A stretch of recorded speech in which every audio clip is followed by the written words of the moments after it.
The moment I walked back into the room, silence dropped like a hammer. Forks froze midair. Wine glasses hovered near lips. Her co-workers weren't whispering anymore. They were staring. Not at her. At me. At what I was holding. Charity was standing near the cake, a sparkler burning down in her hand, mouth open mid-laugh. Her eyes locked onto the folded piece of paper I'd just placed next to the dessert table. And her smile died. I didn't say anything. I didn't have to. That folded piece of paper said it all. She reached for it with trembling fingers, unfolding it slowly, as if hoping it wasn't real, like maybe it was a prank or a late anniversary card. But it wasn't. It was a printed transcript of 6 days' worth of text messages. Her and Everett. The late nights at the office. The client meetings. The don't wait up messages. All of it. Time-stamped. Highlighted. She looked up, pale, lips parting like she might cry. Not from guilt, but because her game was over. She knew I saw everything. And I saw everyone else see her. Her assistant dropped her champagne. Someone gasped. One of the interns, the same one she once told me hates gossip, stepped back like she'd seen a ghost. Everett? He wasn't even there yet. That part was perfect. Charity turned toward me like she wanted to say something, but I was already walking away. Calm. Slow. Controlled. Like I had somewhere better to be. Because I did. She left the party 5 minutes later. I watched from the hotel across the street, through a pair of binoculars I'd borrowed from my uncle, who thinks every bird in the world is a spy drone. I watched her bolt out the side exit with her phone to her ear, pacing, furious, confused, scared. She thought she still had options. She thought I'd go home, that I'd cry, that I'd wait.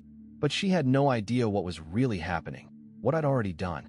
She had no clue this was my finale, that I'd spent 6 weeks planning the perfect exit while she thought I was falling apart. I saw the whole board. She only saw the pieces. And as she disappeared down the street yelling into her phone, trying to salvage the only life she knew, I smiled. Because that was the last time she'd ever get to walk away from me. I didn't write those messages on the paper just to humiliate her. That was the decoy, the distraction. Everyone thought that was the big bombshell.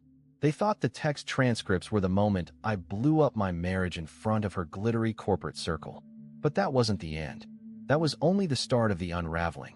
Because what Charity didn't realize, not in that moment, not in the days leading up to it, not even when I brought her coffee every morning while she was so stressed from work, was that I had spent the last 41 days designing something bigger than revenge. Something permanent. Something she wouldn't be able to twist, control, or cry her way out of. It started with the bank accounts. Small, unnoticeable transfers. $200 here, $150 there. All moved from our shared checking into an account in my name only, an account opened at a different bank entirely. I labeled them as tax buffer in our spreadsheet because she never read the formulas. She just skimmed for bold numbers and went back to texting Everett. Next was the lease. Our condo was technically under both our names, but the management company required annual renewal. I reached out and told them I'd be handling the paperwork solo this year. I forged her digital signature. Not to kick her out, not yet, but to make sure I had all the say if things went nuclear. Then came the cameras. 2 discreet little things. One in the living room, one in the bedroom. Hidden in innocuous places, a picture frame and a fake air purifier. Charity always joked that I watched too many conspiracy videos. She had no idea I was actually recording her late-night FaceTime calls in fuzzy pajamas while I pretended to sleep. And then there was the safe. A small black lockbox in the closet she thought just held documents. But inside was a copy of her messages, backups of her call logs, screenshots from her hidden photo albums, and one particular voicemail she never meant for me to hear, the one where she told Everett, "If he finds out, I'll just cry and say I was lonely. He always forgives me." That line lived in my bones. So the night before the party, I packed a duffel bag and left it at my coworker Grady's place. He owed me one after I bailed him out during an HR nightmare, and he offered his guest room for whenever I made up my mind. I didn't tell him what I was planning, just that I needed the key and to keep his mouth shut. And finally, there was the letter, the real one, not the folded page I dropped at the party. That was for show. The real letter was waiting for her on the kitchen counter back home. I timed it perfectly. While she was out celebrating Everett's birthday in her red dress, thinking I was sulking or oblivious, a courier delivered a sealed envelope to our condo. Inside it I wrote everything. My exit, my terms, the footage, the passwords, the accounts, the decision. I didn't want an apology. I didn't want to talk it through. I wanted freedom. And when I saw her standing there at the party, gripping that useless printed transcript with trembling hands, trying to act like the story ended there, I smiled to myself. Because the story hadn't ended. It had just started falling apart for her. Charity got home a little after midnight. I wasn't there. Neither was my car. The lights were off.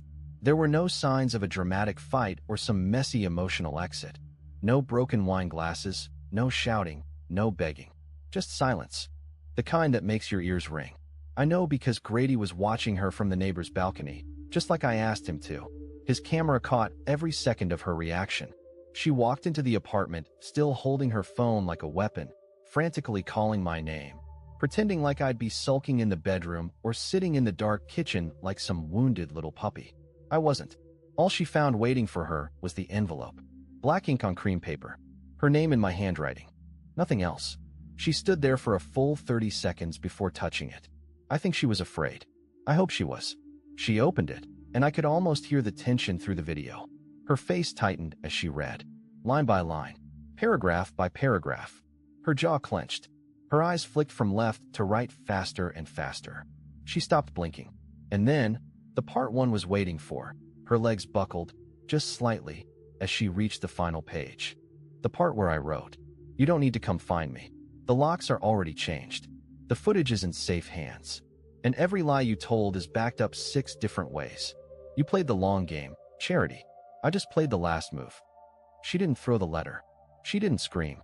She just stood there like someone had turned her bones into dust.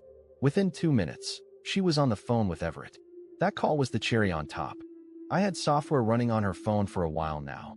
Nothing invasive, nothing illegal, just good old-fashioned data backups synced to a forgotten email address I controlled. I heard the whole thing. I don't know what he knows. He left this letter. I think he's gone. I think he knew before the party.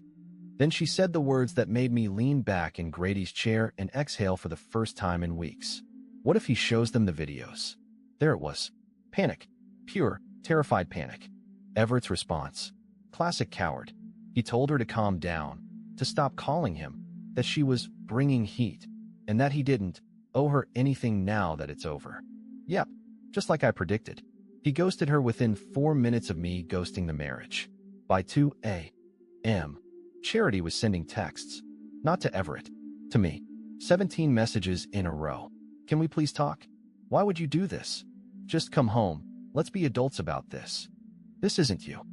Don't ruin my career over a mistake. I only lied to protect your feelings. I never meant for it to get this far. Please don't do this. And finally, Nelson, answer me. We can fix this. Please. No, Charity. We can't fix this. Because while she was learning how it feels to lose control of her narrative, I was sitting in Grady's kitchen, sipping cheap whiskey and rereading her own words from that voicemail I'd saved. If he finds out, I'll just cry. He always forgives me. Not this time. The next morning, she was already sitting outside Grady's apartment building by 7:42 a.m. I don't know how she found out where he lived. Maybe an old piece of mail. Maybe she tracked my phone before I disabled everything. It didn't matter. She was parked across the street in her beat-up Civic, still wearing last night's makeup, looking like a ghost of the woman who used to lecture me about presentation and composure before dinner parties. Grady opened the blinds just slightly, and we watched her. I wasn't afraid of her finding me. I was curious. What was she hoping to do? Apologize? Beg? Pretend? She didn't knock. She didn't call. She just sat there in the car, holding her phone like it was supposed to summon answers, occasionally unlocking it, typing something, then stopping. She must have stared at the entrance for an hour straight. And then she left.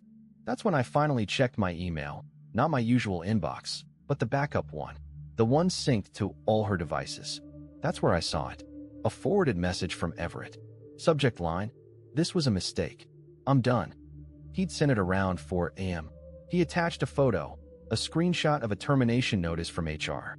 Apparently, someone, not saying who, sent a flash drive to Everett's company's compliance department, anonymously, with 2 very clear video clips, one in the office after hours, and one from a hotel lobby security feed timestamped 3 weeks ago, the same night she told me she was going to a spa with her cousin. So yeah, he was done. Completely. Publicly. Irrevocably. By noon, I started getting texts from unknown numbers. Her friends. Her sister. Even her mother. The woman who once told me I wasn't ambitious enough for her daughter. They all said the same thing. She's not doing well. Please talk to her. You've made your point. That's when I realized how deep the performance always went. Charity wasn't just lying to me. She'd lied to everyone. Made me out to be the inattentive husband. The guy who didn't try hard enough. Who never understood her drive. Who made her feel unseen. But now, when the dust settled and she needed someone to believe her again, no one was buying it. Not this time. Because no one disappears with that much precision without a reason. And I had receipts. More than receipts. I had the whole story. I let a few hours pass. Then I sent her one message. Just one. You don't get to narrate this anymore. That's all. Her reply came 30 seconds later. A wall of text. Pages of it. Defensiveness. Rationalizations. Desperation. But not once did she say I'm sorry. Not genuinely. Not directly. Because she wasn't mourning the marriage. She was mourning the fact that I beat her at her own game. She had always seen me as soft. Forgiving. Weak. But it turns out, you can only hit a man so many times before he learns how to dodge, and then hit back. And I didn't just dodge. I disappeared. 3 days after the party, everything went quiet. No more texts. No calls. No emails. Not a word from Charity. At first, I thought maybe she finally accepted it was over.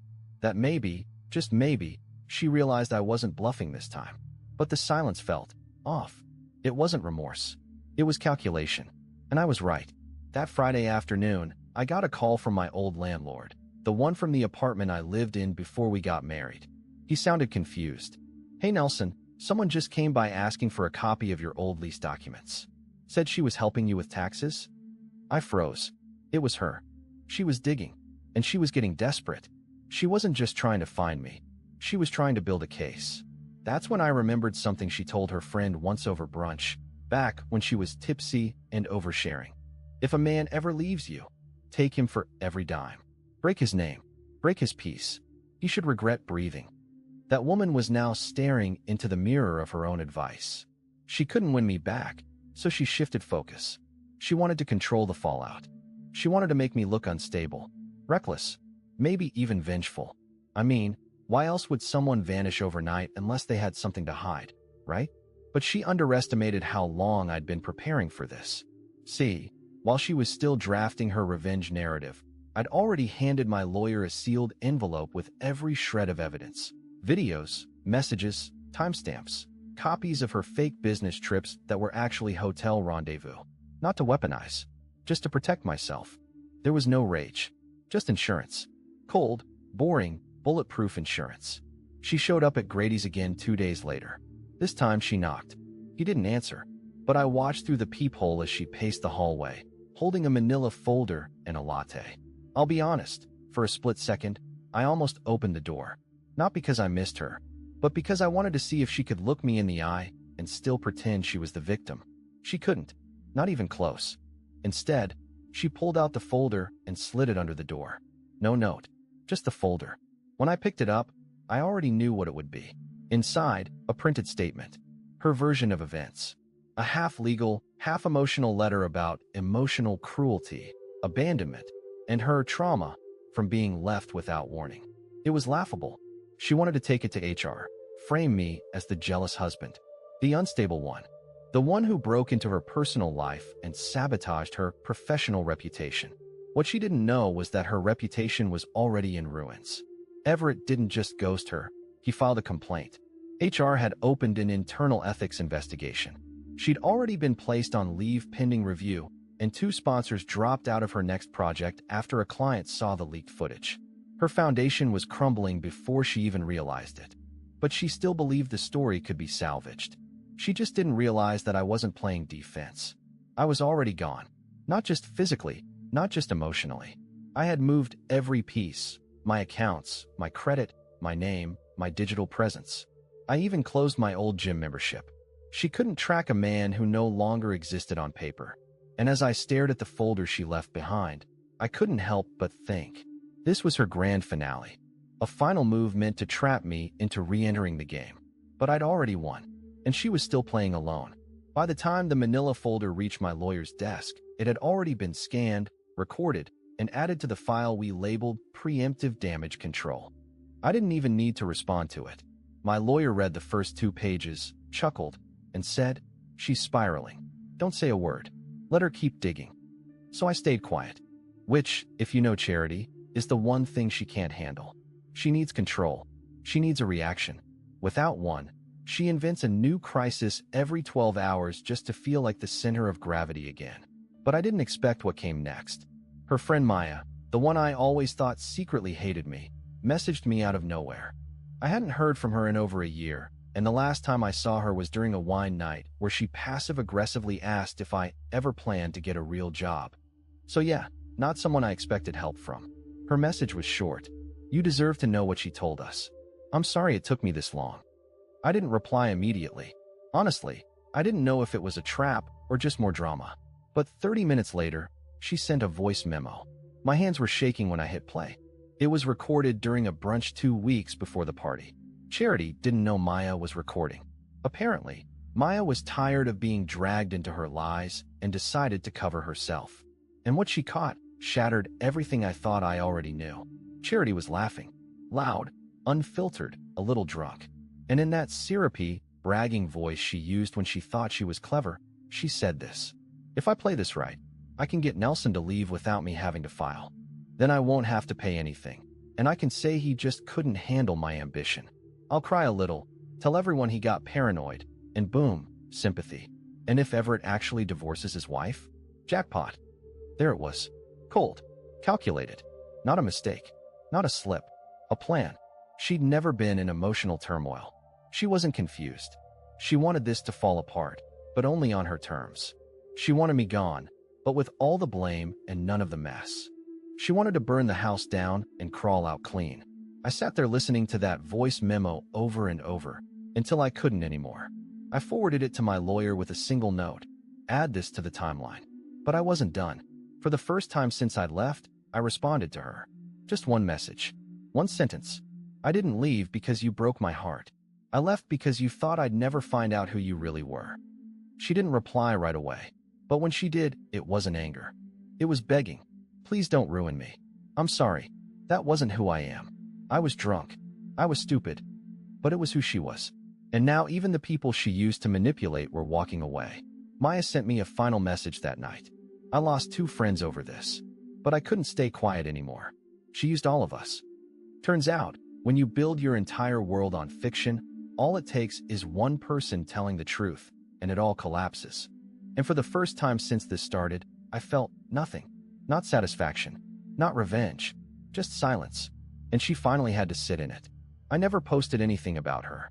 Never uploaded the footage. Never shared the screenshots. Never even hinted online at what she did. I didn't need to. That's the thing about people like Charity. Once their mask slips in front of the wrong crowd, they start unraveling all by themselves, faster than you could ever pull the thread. It started with the internal review at her firm. HR didn't tell her where the footage came from, but she knew. She absolutely knew. And once Everett denied everything and left her holding the bag, it didn't take long for the whispers to start. Turns out, when you mix emotional manipulation with a little workplace impropriety and a whole lot of arrogance, people start connecting dots you never wanted them to. She tried to get ahead of it, of course. Scheduled a one-on-one with the senior director. Claimed she was being targeted by an angry ex, that this was revenge and deepfake level stuff. But her story was already cracking. Someone from the IT department leaked that her work laptop had been flagged for suspicious file transfers. A client dropped out without warning, and then someone anonymously emailed the board about the hotel footage. The same hotel Everett had charged to the company card. I watched it all unfold from the sidelines. Quiet, detached, not with joy, but with the kind of cold clarity that comes after you've bled out all your illusions. But what really broke her wasn't the job. It was the people. Her inner circle, the ones she used to go on girls' retreats with, the ones who toasted her independence while she rolled her eyes at my budgeting spreadsheet, started backing away. One by one, muted chats, missed calls, suddenly too busy for brunch. Even her best friend since college, Brittany, stop defending her. I know because Brittany messaged me. Not to apologize. Not to take sides. Just one sentence. She used us all. Charity always assumed I was the weakest link. The one she could hurt, then reshape into whatever version made her look better. But she never thought the people around her would start seeing the same cracks I did. Once Maya shared that voice memo, it traveled fast. Not on social media, but in whispers, in side glances, in quiet conversations at Pilates class and wine nights. By the end of the week, she was on unpaid leave. Her calendar cleared itself. The board didn't fire her yet. They just let her hang there, suspended, uncertain, without access, without answers. It was worse than being fired. It was limbo. It was humiliation, stretched out slowly. And I still hadn't said a single word. No threats. No posts. No angry voicemail. Nothing. I wasn't hiding. I just didn't care anymore. She, on the other hand, was unraveling. I heard from someone, a mutual friend who worked in legal, that she showed up to the office crying one morning, begging to tell her side. No one wanted to hear it. They had already heard enough. But this was never about her job, or even her reputation. This was about watching her finally understand that some consequences don't come from revenge, they come from truth. And the truth had finally caught up to her.